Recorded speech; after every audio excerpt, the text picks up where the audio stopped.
Hi, I'm Davey Weathercock, and this is Olive, the weather hen, and we're taking responsibility for the weather here.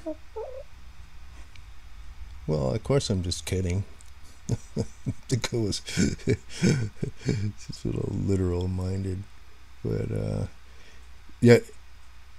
And what the weather is, it means nothing. The big cycles are the only ones that count. Just make sure that you wear a hat if you need one, and you're behaving appropriately to the weather conditions. And you don't need me to tell you what they are, but sometimes if you look at the plume from the Millikan station, you can tell something about what's in the atmosphere, and what you see there is carbon dioxide, and we talked some about the effect of that. Yeah, Millikan effect snow, but the effect recently documented by scientists, and you know who scientists are: left-wing liberal climate fakers and deniers and Lutherans and atheists. None of them are chickens. No, certainly not. Chickens aren't scientists. Chickens are very attuned to the weather, though, and even more attuned to the weather are trees. Yeah, that's what they recently discovered, scientists. Measuring the rate of growth of trees and hardwoods in the northeast shows that in the last 20 years they grow 2 to 4 times as fast as they did 20 years ago because of the carbon dioxide in the atmosphere. Well, that's true here at Dog's Plot. Our 4 acres haven't been mowed in 15 years, and we've got pear trees 15 feet tall, or they would be if I hadn't cut them back and grafted onto them. These are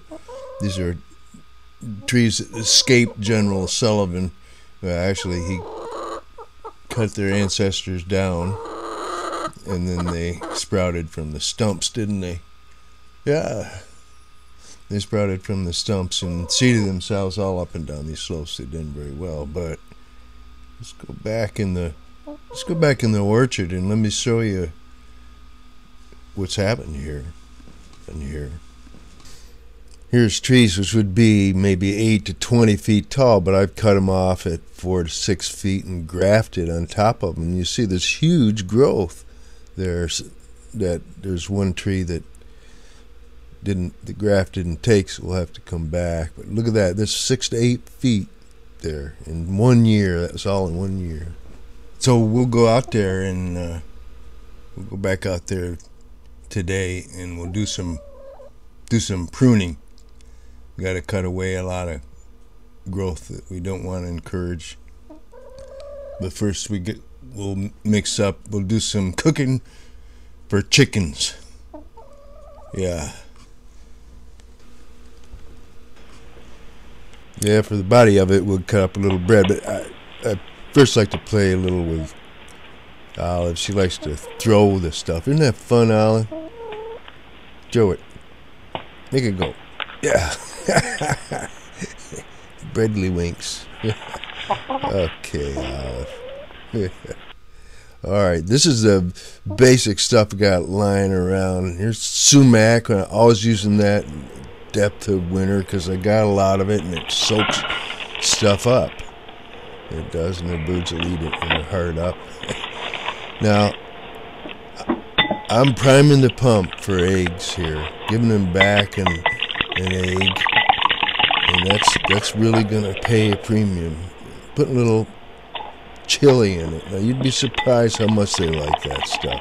Everybody likes chili, and it's a great stress reliever in this kind of winter weather. Dump that all in there. There's spinach in there. There's everything. That stuff gets into it. Now I'll give that to the chickens in a minute, but let's go out back here. Go down through the aisles.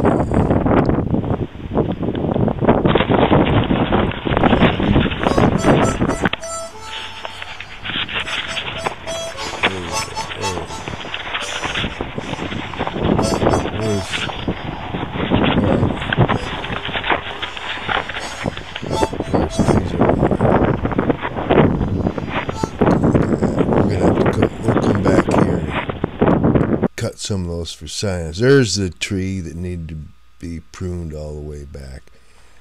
There it is. There's one. I don't know if we can ever prune that one down, get that one in shape. Yeah, we'll come back here next time. Next time we come back here, we'll come to cut